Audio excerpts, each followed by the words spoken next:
ஓம் சாய்ராம். அன்பான சாய் நண்பர்களே, ஞானிகள் அனைவரும் ஒன்றே.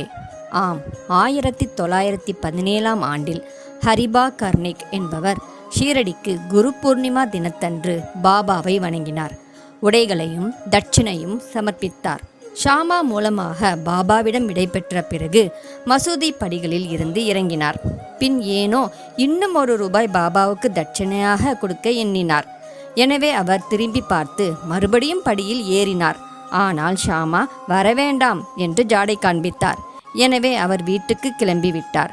வீட்டுக்கு திரும்பும் வழியில் நாசிக்கில் உள்ள கோவிலுக்கு தரிசனத்திற்காக சென்றார்.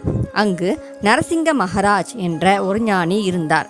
அந்த ஞானி தமது அடியவர்களை அந்த இடத்திலேயே விட்டுவிட்டு ஹரிபாவிடம் வந்து அவரின் மணிக்கட்டை பிடித்து, எனக்கு ₹1 கொடு என்றார். ஹரிபா ஆச்சரியப்பட்டார்.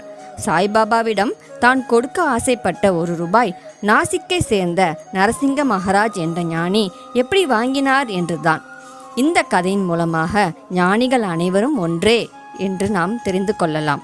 இது ஹேமந்த் பந்த் எழுதிய சாய் சத் சரிதம் என்னும் புத்தகத்தில் அத்தியாயம் 33 உள்ளது. ஓம் சாய்ராம்.